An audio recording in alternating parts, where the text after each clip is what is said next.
Drafting is one of the most fun and challenging ways to play the Pokemon trading card game. In a Pokemon draft, you start with a collection of cards, which players often refer to as a cube. The pool of cards is divided up into packs and passed around a table of competitors. Players take turns selecting the cards they want for their deck until all of the cards are depleted. Then, you have to battle your way to the top using only the cards that you chose during the draft. For this video, I got 8 friends together to draft. Some of them are pretty good at it, some of them, this is their first time drafting. I put up hundreds of dollars of prizes for the winner and said, let's see what happens.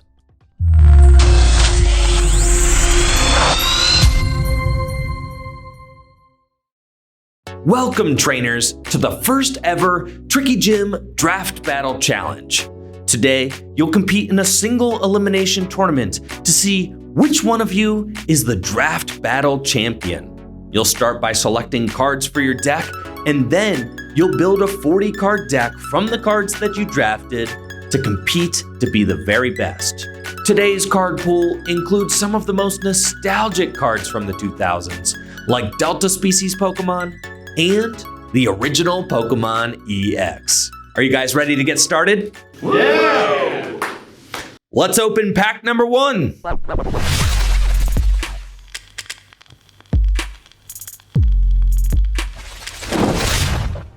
Oh boy, things are getting underway, and I am so stoked to see what kind of decks these players come up with. Today, competitors will be drafting from my Noah's Ark Cube, which is a collection of 360 cards that features Pokemon from the EX and Diamond and Pearl blocks, and trainers from throughout Pokemon's history.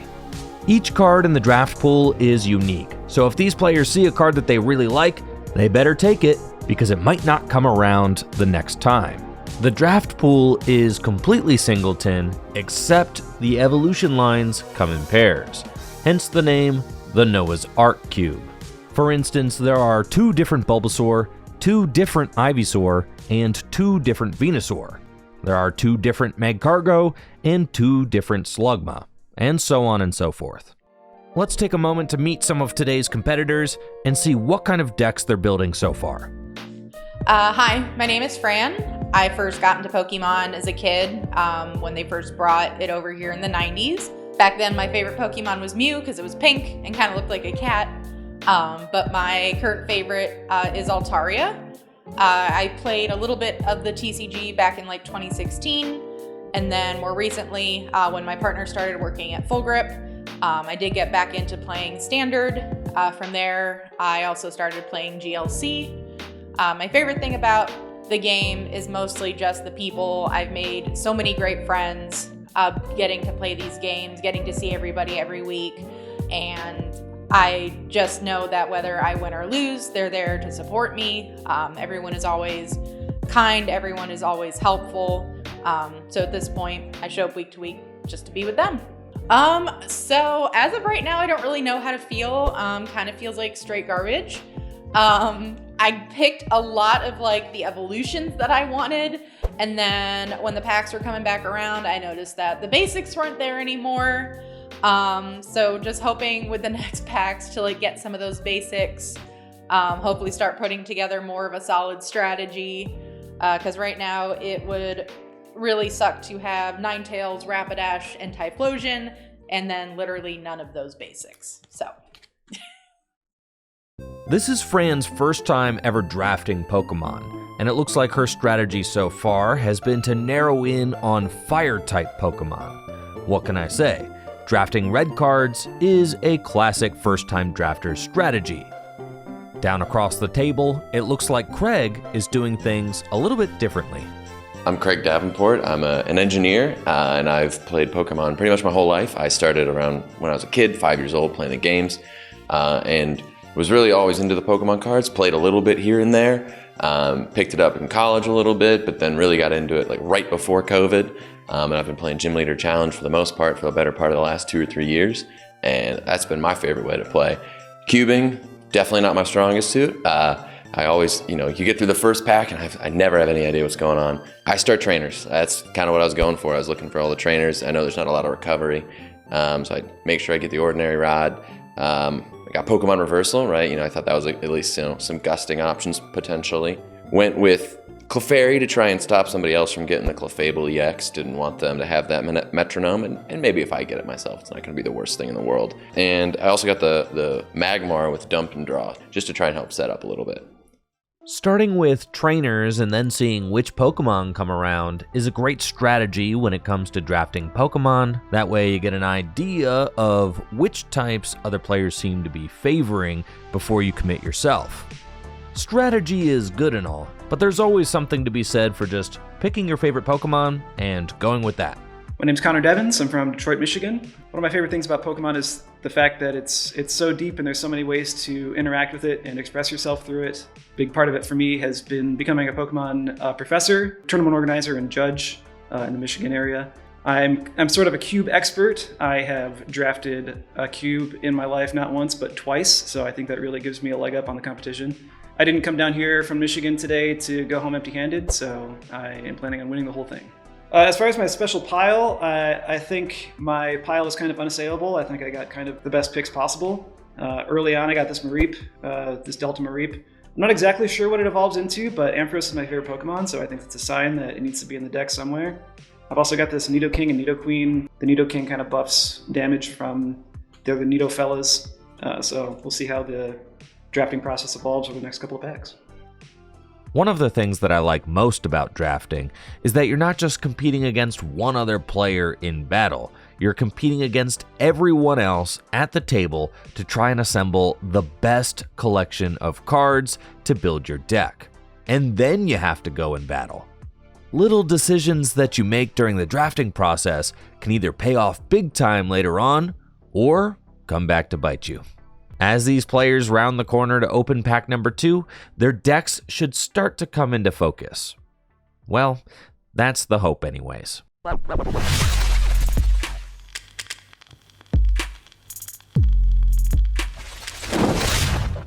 name is Hunter Horak. I am a big GLC player and longtime collector. I've been collecting Pokemon cards since I was a kid. I master set anything that comes out. In my collection, my favorite master set is probably my Unbroken Bonds master set that I have. It sits in a nice binder on my shelf in my bedroom, away from the rest of the collection. My favorite card in this set is Reshizard. It is actually the promo that I have in the back of the binder. It came out in a tin that I had bought from a Target. Pack 2, not going in my favor at all. I did not add to any of my existing Pokemon lines, and then I picked up a 1/1/1 Gardevoir line that doesn't work with any of my current things. Something's gonna have to happen in pack 3 or I'm gonna be in a world of hurt. There's only 3 rounds of drafting to piece together your strategy. 45 cards to build a 40-card deck. Keeping your options open is great, but indecisiveness can spell disaster. Alex Holtz, the guy in the cowboy hat, is no stranger to drafting Pokemon, and he's been in these difficult scenarios before. Let's see how he's handling the draft today. What's up? I'm Alex Holtz. I've been playing Pokemon since 2013. My favorite Pokemon is Chandelure, and I put myself as the betting odds favorite to win this cube. I've drafted a lot of Pokemon over the years. I'm feeling pretty confident. I think I have a lot more experience drafting than most of these guys out here. So pack 2, I was originally building the Dirty Nasty control deck with Muck. I ended up seeing 1 Wooper, 2 Quagsires, picked both of those up. Both have good attack, damage versus energy efficiency.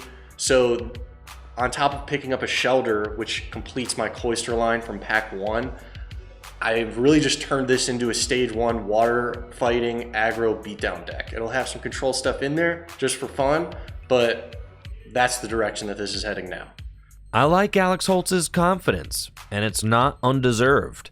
He did go undefeated last time we all drafted together, but he's not the only heavyweight at the table. Alex Carpenter won the Gym Leader Challenge Championship Series at Full Grip Games last year, and his deck is also starting to come together. I'm Alex Carpenter. I've been into Pokemon my entire life. Always liked the funny little creatures, and the card game really drew me in with the sort of puzzle solving aspect that I feel like each turn is. I've done a few drafts before. So far, I feel pretty good at my draftability in life. Second round, don't feel quite as good about it as the first, but I did get Holland's Electrode, and between the 2 rounds, I got a 2/1/1 of Swampert EX, and I got both ball toys, so I'm really hoping for the Claydol to come around. Got an entire Persian line, so we'll see. Still got one more pack. Hope it really rounds out everything, and still looking for those Claydols. Pack 2 is wrapping up, and the fate of these players' decks is hanging in limbo. Who's going to piece together their perfect strategy, and who's going to fall short? It all comes down to this final pack. Drafters! The third and final pack is upon us. This pack will decide whether or not your deck is busted or a total bust. Dreams are either going to come true or fall to pieces. These final 15 cards will decide what options you have to build your deck. Are you all ready to get started on pack number 3? Yeah! Let's crack that final pack.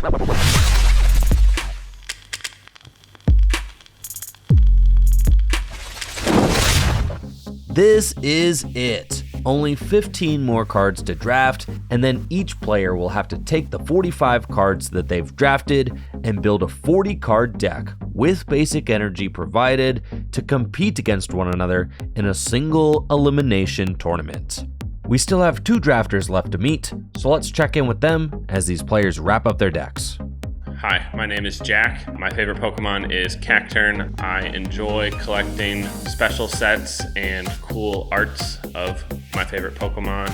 My favorite part of the game is all the friends that I've made at locals, and just the community is very welcoming.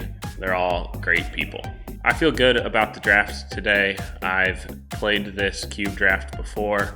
I drafted a grass type build, primarily focusing on Muck EX.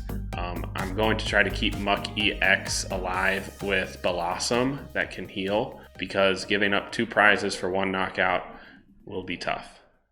It looks like Jack decided to lock in on grass-type Pokemon early on in the draft and build a cohesive strategy around them. He's gonna have to be careful with that Muck EX though. It's got the Toxic Gas Pokebody, which shuts off all other Pokebodies and Pokepowers so long as it's in the active spot, including his own Blossom. Drafting a monotype deck can feel good because your deck ought to be a little bit more consistent, but it does leave your Pokemon exposed to their weaknesses.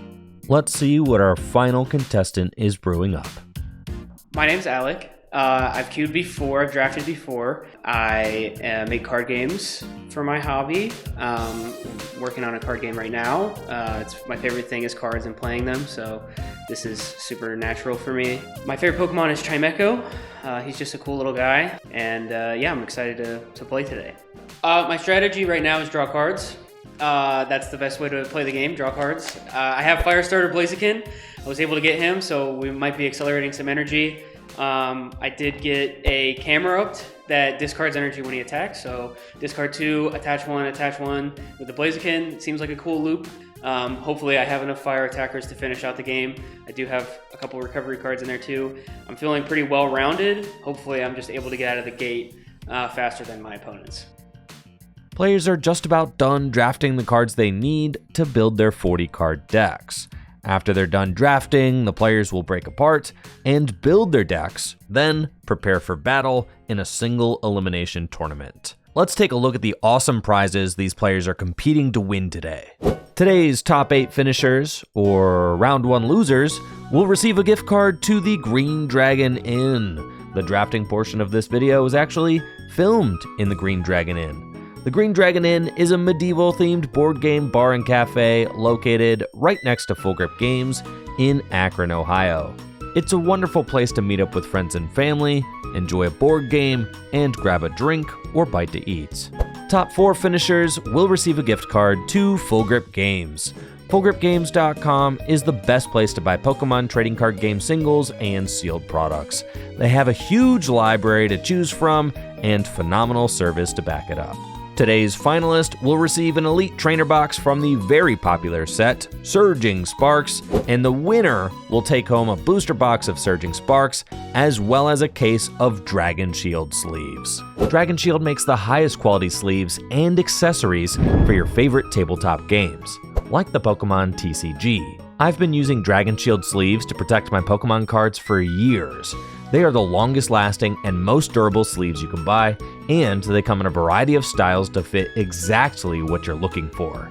My favorite Dragon Shield sleeves are the Pink Diamond, Blood Red, and Non-Glare Black Matte sleeves. These are the ones that I make sure to keep stocked up in my studio to protect my favorite decks. Head over to DragonShield.com today and place an order for some Dragon Shield sleeves to protect your most cherished Pokemon cards. Use code TrickyJim at checkout to receive 5% off your order. Again, that's DragonShield.com for the highest quality sleeves and accessories. And don't forget, use code TrickyJim at checkout for 5% off. The bracket is set, decks are completed, and these players are ready to duke it out for a shot at the grand prize. Up first, we've got Fran versus Craig. Fran's fire deck looks well-rounded and consistent, with plenty of fire-type attackers and consistency cards to help get them set up. Fran is also playing my favorite trainer in today's draft, Challenge. There's nothing more fun than asking your opponent if they accept your challenge. I'm really hoping that I get to see a challenge accepted in today's games. Ninetales EX and Rapidash are both efficient Stage 1 attackers that should allow Fran to put pressure on opponents early. Craig is going to have to look out for Ninetales and its intense glare attack, which only costs 1 colorless energy and allows Fran to pick one of Craig's benched Pokemon, move it into the active spot, and leave it confused and burned. Craig built a colorless beatdown deck featuring Flygon EX and Clefable EX. Both of these are potent colorless attackers. Flygon EX has a massive 150 hit points and the Psychic Protector Pokebody, which allows it to take less damage from attacks if you discard some cards from your hand. Clefable EX's Metronome attack is also super gnarly. It can copy Ninetales EX's Fire Blast for just 2 colorless energy, 1-hit KOing Ninetales EX. So Fran is going to have to look out for that during this game. Craig is starting first. He's got Pidgey to Fran's Cyndaquil. This is the only Cyndaquil in Fran's deck. She has a 1-2-2 Typhlosion line. Looks like somebody else was able to snatch the other Cyndaquil during the draft. Fran's opening is fantastic. Turn 1 Lynette's Net Search. Gonna allow her to get 3 different types of basic Pokemon to put onto her bench. A great setup supporter.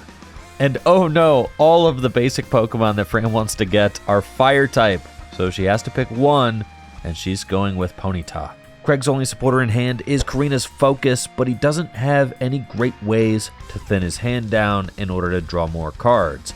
So he's considering playing his one of Pokemon Reversal, but decides against it.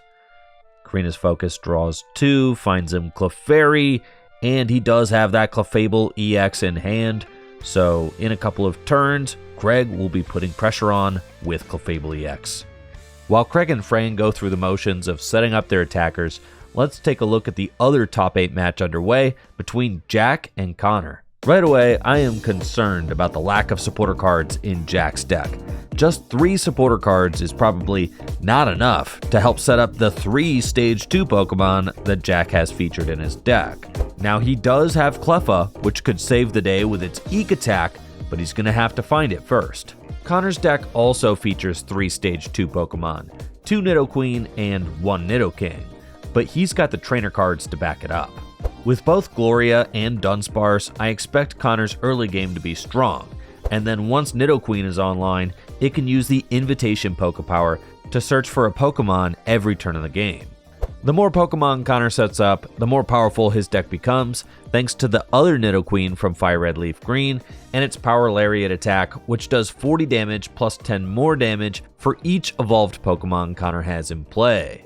Both of these attackers work well with double colorless energy, which Connor was also able to snag. Jack's start is looking super weak. He doesn't have any useful trainer cards in his hand. Meanwhile, Connor is flexing his deck's consistency by using Skyla to go get a Juniper for next turn. He's also got a Nidorina on the bench, ready to evolve into Nidoqueen, which he already has in hand. Jack needs something now, and off the top of the deck, he's got an Oddish, so he can actually use Roselia's Speed Growth attack to start accelerating energy onto Oddish, and he does have Gloom in hand. So maybe Jack can make some magic happen if he's able to find that Blossom out of his deck. Connor's got a massive draw of 7 with Professor Juniper, which is also helping him to get Pokemon into the discard pile to power up Nidoqueen's Vengeance attack, which does 30 damage plus 10 more damage for each Pokemon he has in his discard pile. There's some great synergy happening here with Viridian Forest as well, which is also allowing Connor to get more Pokemon into the discard pile.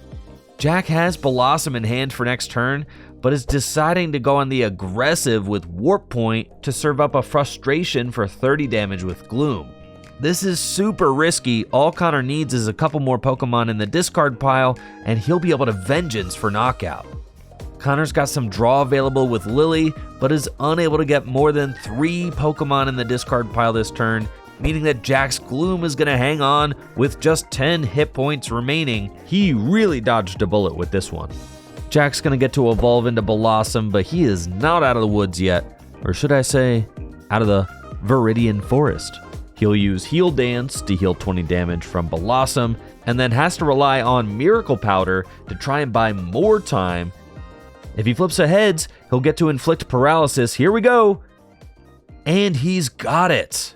Connor's biggest threat is paralyzed, so it can't attack or retreat, and that's going to give Jack another turn to heal Blossom with Heal Dance, so this is a huge swing. Hopping back over to Fran and Craig's game, Craig now has a fully loaded Clefable EX to Fran's Ninetales EX and Quilava. She's eyeing up Clefable EX and will use Intense Glare to drag it into the active spot, leaving it confused and burned. This is playing with fire. Clefable EX has a retreat cost of 2, so there's no great options for Craig. He can either go for the knockout or retreat both of these energy off. He's going for it. Metronome, Fire Blast, and it's a heads. That's a one-hit KO through confusion. Oh, what a huge play by Craig. Fran is really on the back foot now. All she has is this damaged Quilava and Misty's Determination. Misty's Determination will allow her to look at the top 8 cards of her deck and choose a card that she wants there to put into her hand. And would you look at that? Card number 8 is Typhlosion, so she can take Typhlosion and evolve her Quilava and start healing it with Shady Move, placing those damage counters onto Craig's Pokemon. Craig finds a Trapinch, drops an energy on it, and then Craig is running it back with Clefable, Metronome, and this one's a Tails. So Clefable EX will take 30 damage from Confusion. That Ninetales EX continuing to haunt Clefable EX from the grave. Fran's able to find a buffer piece, which makes it so her Typhlosion takes 20 less damage next turn, and will continue using Shady Move. That Pidgey is almost picked off on the bench. Wow, Craig has Rare Candy into Flygon EX, and it looks like he's going to retreat Clefable EX out of harm's way. Fran finds a Fire Energy for her Typhlosion, which is big because now it's just 1 energy away from attacking, and she's going to decide to use Shady Move to take out this Pidgey. Does she find something off the prizes? A Fire Energy doesn't quite get her out of this situation yet, but she does need to continue attaching energy in order to win, so not the worst card. Craig now has a fresh and fully loaded Flygon EX ready to use Slashing Strike. He flips a coin. If tails, he can't use Slashing Strike during his next turn. And it's a heads, so he is free to use Slashing Strike back-to-back turns, and it seems like Fran is really in a tight spot. However, that Evo Soda off the top of the deck could be a glimmer of hope. She can play it to finally get her Rapidash online. So now, even if this Typhlosion goes down, Fran does have a backup attacker, but she has to decide what she wants to do with this Fire Energy. She's opting to place it on Typhlosion. She'll Shady Move a damage counter to Flygon, and Burning Ball for 60 damage, and since she has 2 fire energy attached to Typhlosion, Flygon EX is also burned. Craig's gonna activate Flygon's Psychic Protector Pokebody, discarding the only 2 cards from his hand to make Typhlosion do 20 less damage this turn. This is such a close match. Both Fran and Craig are playing off the top of the deck. Tails on the burn flip is big. That means Flygon EX is taking 20 more damage for burn between turns. Off the top, Craig does find Leftovers, which is going to give his Flygon a little bit more survivability. And Slashing Strike will take out Typhlosion. A Tails on this flip though, so now Craig cannot use Slashing Strike next turn. And another Tails on the burn flip, which is huge because Rapidash is getting promoted and has the Fiery Aura Pokebody, which says as long as Rapidash is your active Pokemon, you put 4 damage counters instead of 2 on burned Pokemon between turns. So this Flygon is about to eat 4 damage counters from burn. And looks like Craig forgot to take a prize card. There was a lot going on there with the Typhlosion getting knocked out and the burn and all of that.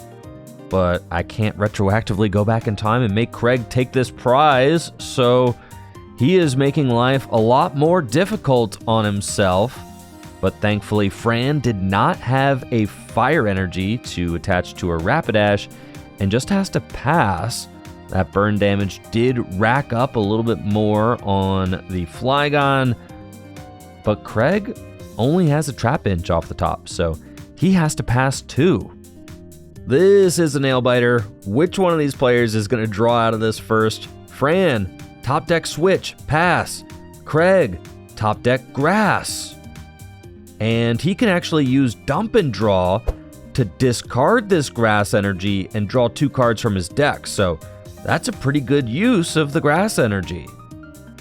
Fran finds a warp energy off the top of the deck, and she can actually use warp energy, which unfortunately moves the Rapidash to the bench, but then she's got the switch in her hand that she can play to move Rapidash back into the active spot.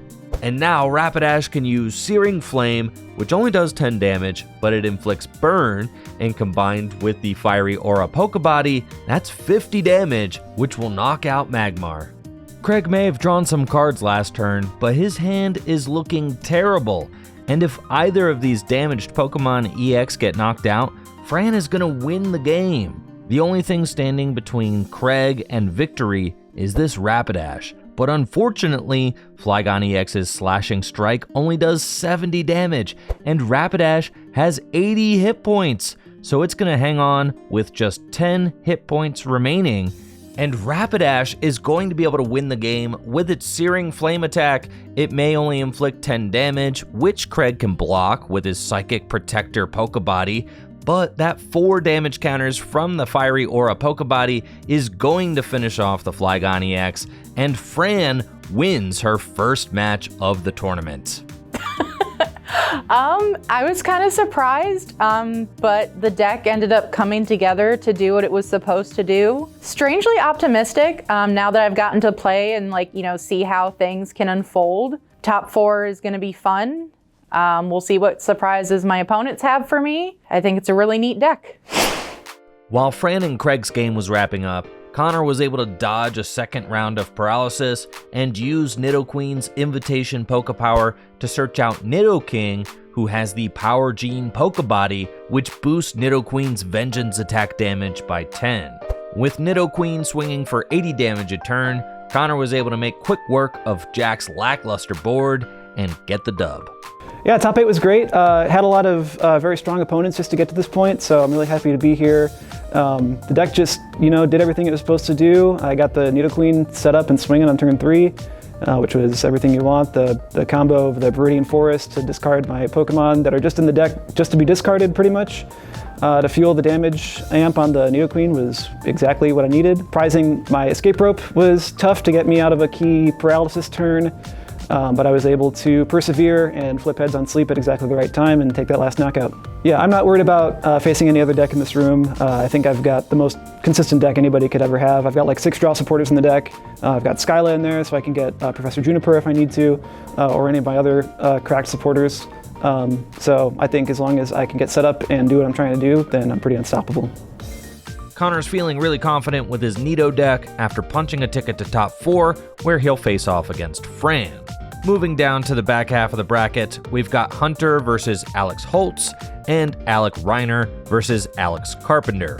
I'm sure differentiating between Alex, and Alec won't be difficult at all. We'll start off by looking at Hunter's deck, and what in the name of pile do we have going on here? 4 different Stage 2 Pokemon, a 1-2-1 Dragonite line, a 1-1-1 Gardevoir line, and a 1-1-1 Ludicolo line. I'm guessing that he hopes that the 1-1-1 Pidgeot can hold it all together with its quick search Pokepower. Despite the fact that this deck has a lot going on, I could see it working effectively. Both Dragonite and Gardevoir can accelerate energy into play with their Delta Charge and Psyshadow Pokepowers. And then Ludicolo can do a lot of damage with its Circular Steps attack, which does 10 damage times the amount of total Pokemon in play. Electrode from Stormfront and Electabuzz are also both great lightning attackers that Dragonite can accelerate energy to. Electrode could dole out some decent damage with Electro Diffusion, which does more damage for the amount of lightning energy attached to it, while Electabuzz can spread 40 damage to the bench with its Thunder Spear attack. I really love the look of Alex Holtz's disruptive Stage 1 Rush deck. He's got a full 2-2 Quagsire, a 2-2 Cloyster, a 1-1 Muck, and a whole suit of powerful trainer cards to back them up. While his deck might not have the overall highest potential damage output, he can boost his Pokemon's damage with Professor Kukui, Strength Charm, and Hypnotoxic Laser. He's got powerful healing options with Pokemon Center Lady and Potion, and then of course he's also got access to the most chaotic card in the draft pool, Chaos Gym. Chaos Gym is a stadium from Gym Challenge that says whenever a player plays a trainer card, they flip a coin. If heads, that card gets played normally, but if tails, the opponent has a chance to play that trainer card. This is one of the wildest stadium cards ever printed, and I'm excited to see if it comes into play during today's games. Hunter's going to kick this game off with a quick attach pass to Ralts, and I really like the look of Alex's start with Magby in the active, 2 Shelter on the bench, and a Wooper. But Alex has no energy to attach or trainer cards to play, so he just has to pass. Hunter top decks a Lotad, but his supporter for turn is Kabu, so he decides not to bench the extra Pokemon, so he can do a full Shuffle Draw 8 since he only has 1 Pokemon in play. Off the Kabu, Hunter finds Dusk Ball and is able to use it to go find his Dratini, so he's actually setting up pretty well. Now Ralts is going to try to put Magby to sleep with Hypnosis, but since Magby is a baby Pokemon, it's got the baby Pokemon rule, which says that anytime somebody tries to attack Magby in the active spot, they have to flip a coin. If tails, the attack does not occur. And that tails means Hypnosis fails. Alex still doesn't have any playable cards, so he just has to pass. But Hunter is looking at the only 2 supporters in his hand, and both of them give Alex a fresh set of cards. Between Iono and Judge, Hunter's going to choose to play Judge, which says both players shuffle their hands into their deck and draw 4 cards. I think that's the right play, since you don't want to give Alex 4 fresh cards off the top of the deck. Off the Judge, Hunter finds Pidgey and Voltorb, but not much else. Alex, on the other hand, has Grimer and Muck with a double Rainbow Energy and a Water Energy. Over the course of the next couple turns, he'll be able to set up Muck, and in the meantime, he can use Magby Sputter, which deals 10 damage and turns off all Pokepowers until the end of Alex's next turn. With Magby and Muck, Alex has the potential to lock Hunter out of Pokepowers for the entire game. While these players are getting their deck set up, let's see what our final top 8 match has in store for us. Alec was able to piece together a really consistent fire deck ripe with options. he's got the most trainers out of anybody in the draft with 19. He's got great consistency options and ways to search his Pokemon out of the deck, and also has some nice disruption with Team Flare Grunt and energy removal too. The backbone of Alec's deck is Blaziken with its Fire Starter Pokepower, which allows him to attach a fire energy from his discard pile to one of his benched Pokemon once during his turn. Camerupt can really take advantage of that energy acceleration with its Fire Spin attack, which does 100 damage. My lone concern for Alec is that his Pokemon lines are a little thin, and prizing could be an issue if he prizes something important. Alec may have 19 trainer cards, but Alex Carpenter only has 9. What Alex lacks in trainers, he makes up for in consistency with his Pokemon. He's got a lot of Pokemon that can search cards out of the deck or draw cards themselves, like Jirachi with the Wishing Star Pokepower, which allows him to look at the top 5 cards of his deck and choose a card there to put into his hand. He does have to leave the Jirachi asleep, but he was able to combo Jirachi with a skateboard, which allows his Pokemon to retreat even if it's asleep. Exeggutor has the Psychic Exchange attack, which allows him to shuffle his hand into his deck and draw 8 cards, and Persian has the Prowl Pokepower, which allows him to search out whatever card he wants from his deck when he evolves his Meowth into Persian. The main feature of Alex's deck is certainly the 2/2/2 Swampert line. Swampert from Ruby and Sapphire has the Water Call Pokepower, which allows him to attach an extra water energy from his hand to his active Pokemon once during his turn. Swampert EX can really take advantage of that with its Hyper Pump attack, which does 20 damage plus 20 more damage for each extra energy attached to Swampert not used to pay for this attack, and it can do up to 100 damage. I'm really liking the blend of Psychic and Water attackers that Alex has here, and I'm anxious to see if Alex's deck can keep up with it. I'm loving this classic Gen 3 face-off between Mudkip and Torchic. Alec goes first and just has to attach Pass. Alex has a pair of Mudkip and a Psychic Energy, which he can use to deal a weakness-boosted 20 damage to that Torchic. Alec is snapping back with an Energy Removal 2, and he flips a Heads, which will remove the Psychic Energy attachment from Alex's Mudkip.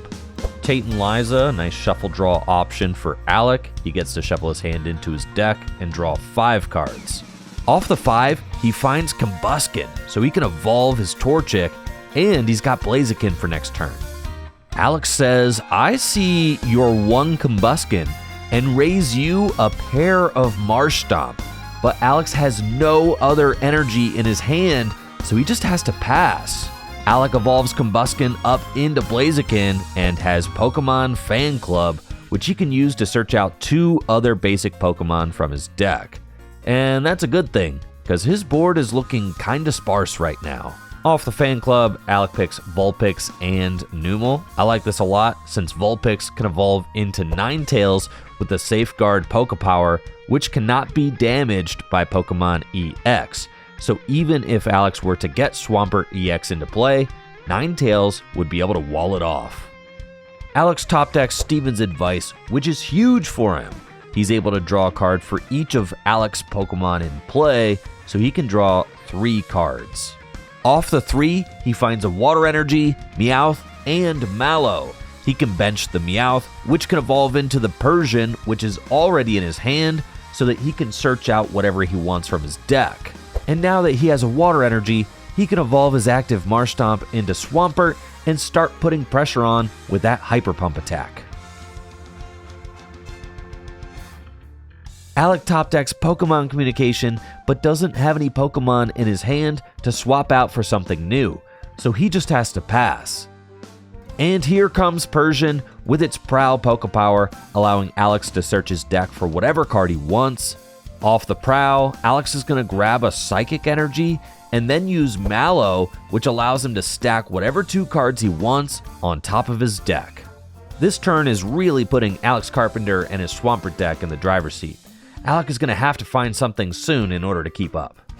Hopping back over to Alex Holtz versus Hunter, Alex has been able to completely take command of this match with Muck and its Stench Pokebody, which ignores all other Pokepowers so long as Muck is in the active spot. Hunter is trying to chip away at this Muck, but Alex has been able to heal it twice with Pokemon Center Lady and with Potion. This turn, Alex is just 20 damage shy of the knockout on this Electabuzz. But here's Professor Kukui off the top ropes, which boosts his damage by 20, and the Chaos Gym comes down. Oh no, this is disastrous for Hunter. Alex takes the clean one-hit KO on Electabuzz, leaving Hunter with almost nothing to do in response.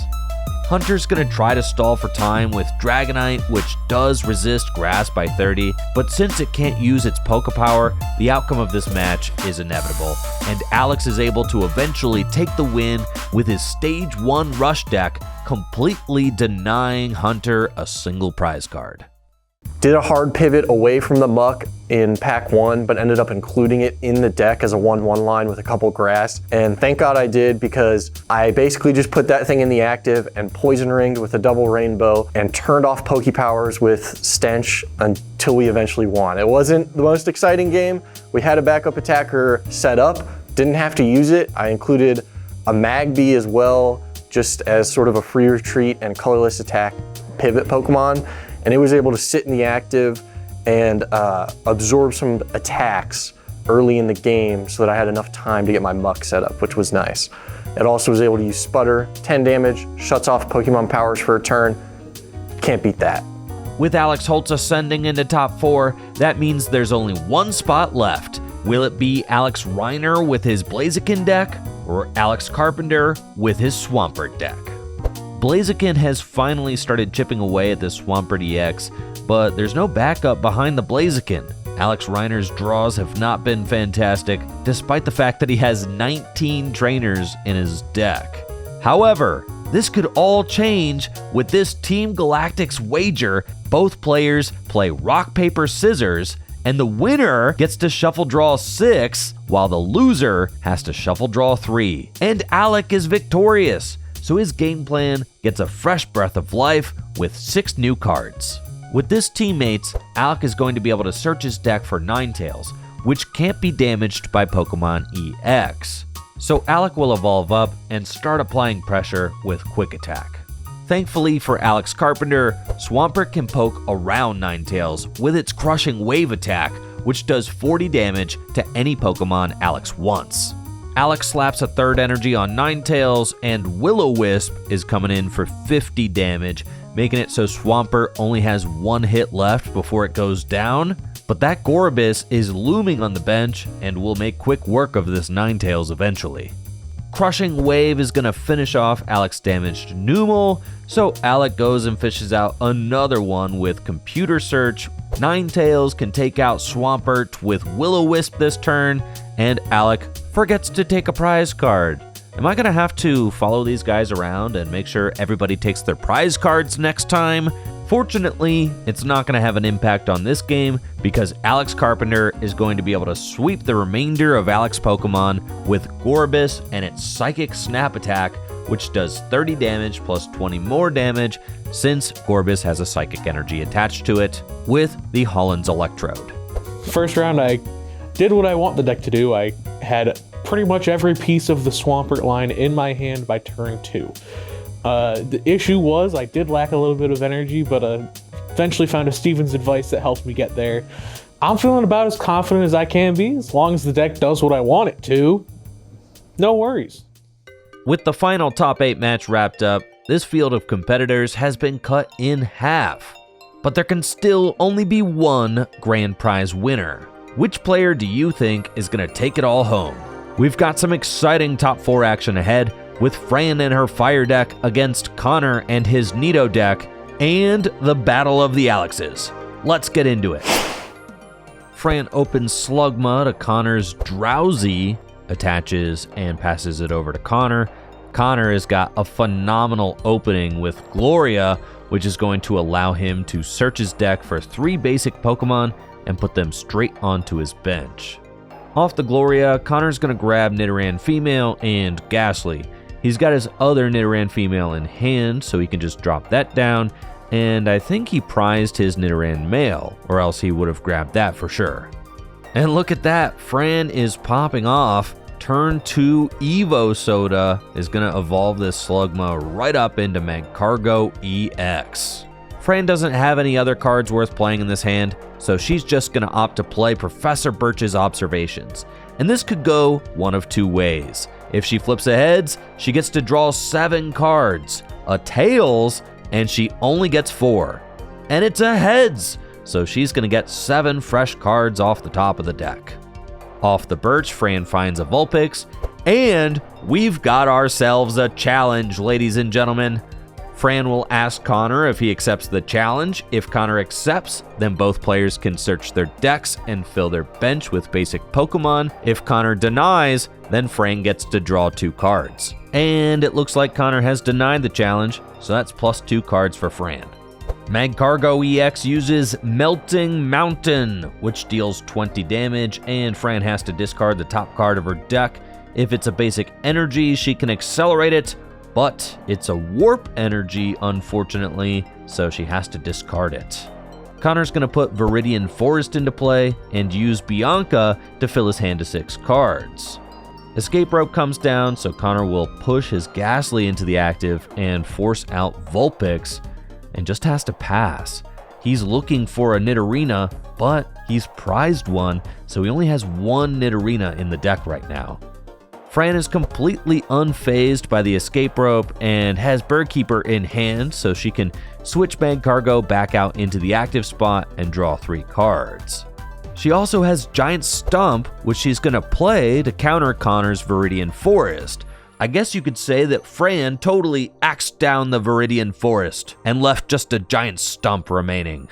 And here comes another Melting Mountain for 20, and this time she finds a Fighting Energy off the top, so she gets to attach it to her active Magcargo EX. This Giant Stump could prove to be really costly for Connor. It limits both players' bench to just 3. Dark Hypno's Black Magic attack does 20 damage times the amount of bench Pokemon the opponent has, and it doesn't look like Fran is helping Connor out at all with that. Not to mention, Connor's supportive return is Colress, which allows you to shuffle your hand into your deck and draw a card for each bench Pokemon in play, and there's only 4 bench Pokemon, so Connor's only getting 4 cards. Connor's hand off the Colress is terrible. He's got 3 energy cards and a Dunsparce. But he does have some hope with Ghastly and its Slow Trip Gas attack, which says at the end of your opponent's next turn, the defending Pokemon is now confused. And Magcargo EX has a fat retreat cost of 3, so getting it confused in the active spot could be troubling for Fran. Fran's going to bench another Slugma, and then Lava Flow for knockout on the Ghastly, and that's the first prize take of the game. Magcargo EX does become confused though because of that Ghastly Slow Trip Gas.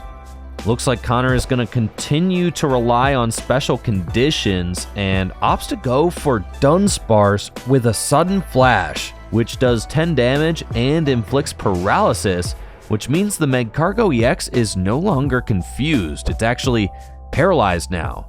I'm not sure how I feel about this move from Connor. He needs more time in order to set up, and I think Confusion is the superior special condition in this situation, because if Magcargo flips Tails, it's going to deal 30 damage to itself.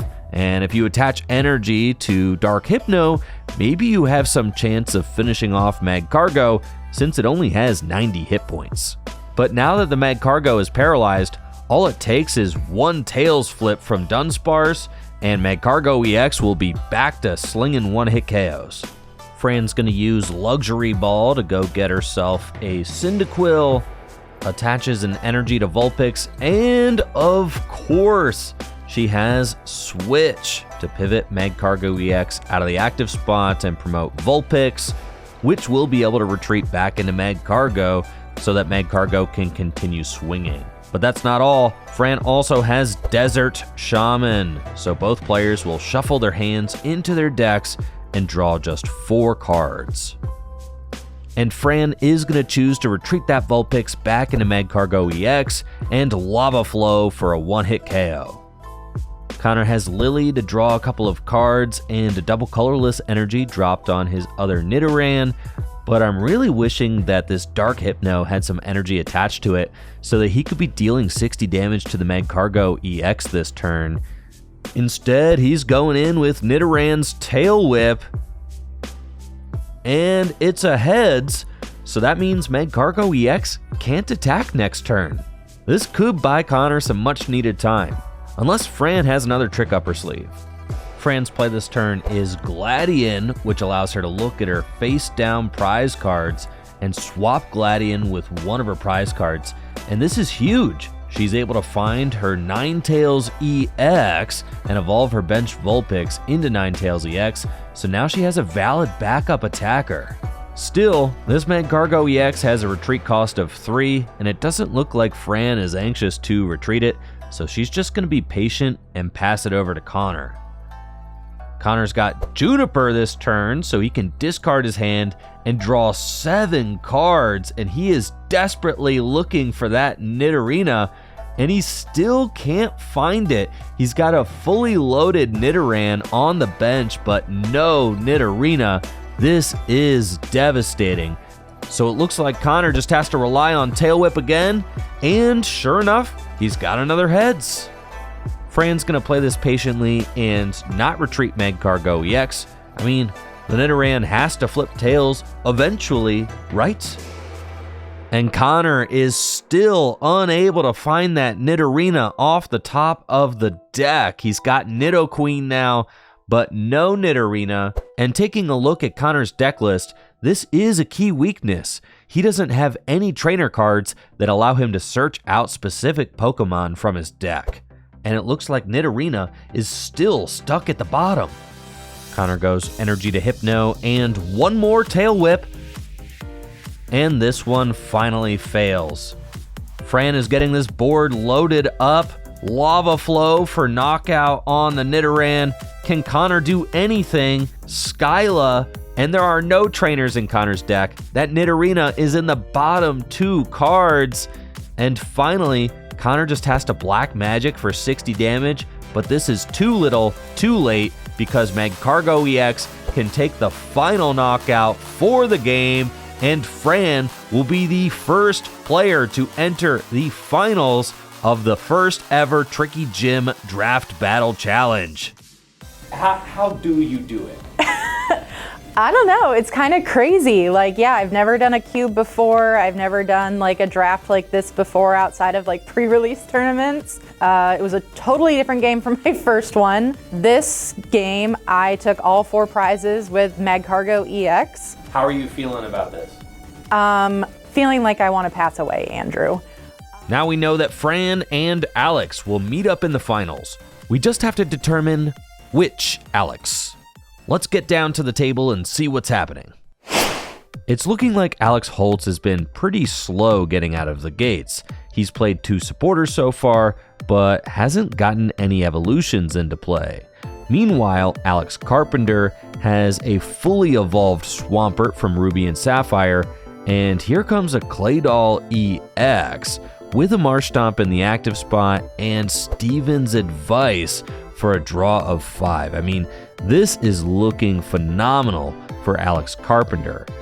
Execute and Meowth come down. Carpenter will drop a Water Energy onto Claydol EX and then use Swampert's Water Call to attach an extra Water Energy to the active Marshtomp and retreat it so that Claydol EX can take the knockout with Psychic Boom because of weakness.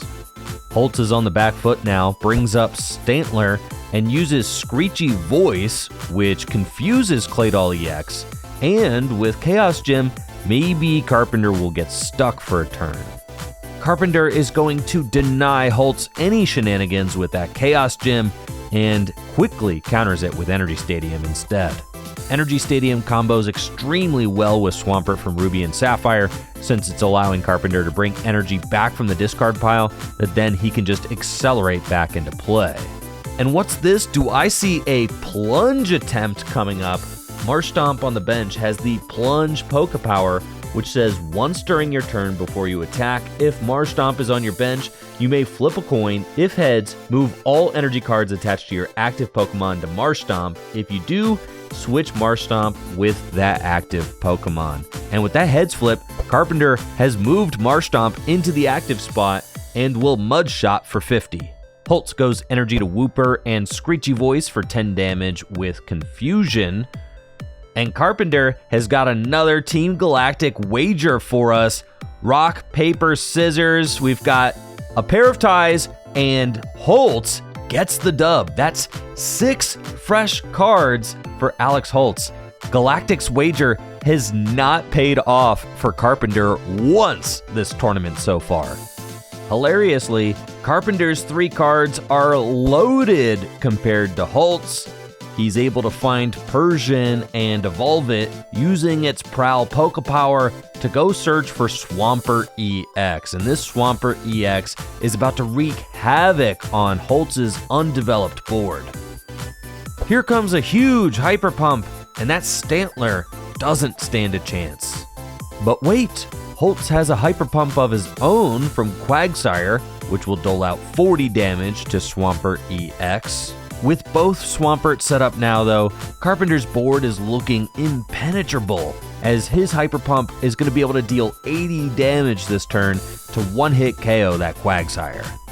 Holtz has to send up Shelder, Professor Kukui plus 20 damage, finds a Cloyster, has to go for Double Bubble. He flips 2 coins. Either of these coins are heads, the Swampert EX will be paralyzed. 2 tails, and Carpenter takes the win with Swampert EX. Holtz unable to stabilize or get anything going in this game. It all comes down to this. Fran versus Alex in the finals. Fire versus water. Who drafted the better deck and is able to pilot it to victory? Going up against Fran in the finals, honestly, I'm feeling pretty good. I've got a mostly water deck, and she's got a mostly fire deck. Even her not fire cards are weak to water. I don't know how much of a chance I have with the type disadvantage. I guess he could have some bad prizes too. I'm gonna play it out. I'm gonna do my best, see what happens. Alex is a good friend of mine, so either way, it'd be good if either of us won. Alex and Fran, congratulations for making it this far. It all comes down to this battle. Alex's Swampert deck against Fran's Typhlosion Magcargo deck. I'm very proud of both of you, but there can only be one draft battle champion. Today's winner is going to take home a case of Dragon Shield sleeves and a booster box of the latest Pokemon TCG sets. Oh, that was the key word. Alex and Fran, let's get this battle started. The finals are underway, and Alex opens Mudkip with a water energy to Fran's Ponyta. Fran has Gladion in hand and can use that to check her prize cards and maybe fish a useful card out of the prizes. Lynette's Net Search could be a nice option to search for more basic Pokemon next turn, but Slugma is also a great choice as Magcargo EX is one of Fran's best attackers. Looks like Fran is taking Lynette's Net Search, which makes sense, and that can grab a Slugma next turn, energy to Ponyta, and a pass back over to Alex. Alex's hand is not great, but he top decks Mallow, which is going to allow him to stack 2 cards on top of his deck. So if he chooses carefully, he's going to be able to map out his next couple turns to get him some cards that he needs. It looks like it's going to be Steven's Advice and Marshtomp on top, which I really like. Marshtomp does 50 damage for 3 energy, and with this energy drop, Marshtomp will be swinging next turn. Fran uses Lynette's Net Search and seeks out Vulpix and Chikorita, attaches a fire energy to Ponyta, and that's a stomp for 30 damage. I wonder if Fran knows that this Marshtomp is about to come in hot for a one-hit KO. With Steven's Advice, Alex gets to draw 4 cards, finds Marshtomp, and attaches an energy to it. Then he's got Apom's Snappy Move, which allows him to put the Apom on the bottom of the deck and draw another card, and then Mud Shot for 50 damage and weakness for the knockout. Fran sends up the lowly Chikorita and is definitely behind on energy attachments now. I'm wondering if that energy commitment to the Ponyta last turn was worth it. She's got Luxury Ball, which is going to help. It allows her to search her deck for any Pokemon she wants and put it into her hand. Fran will take Typhlosion from Mysterious Treasures with its Fire Starter Pokepower, which allows her to attach a basic fire energy from her discard pile to one of her benched Pokemon, so that'll help recover those fire energies she just lost off Ponyta.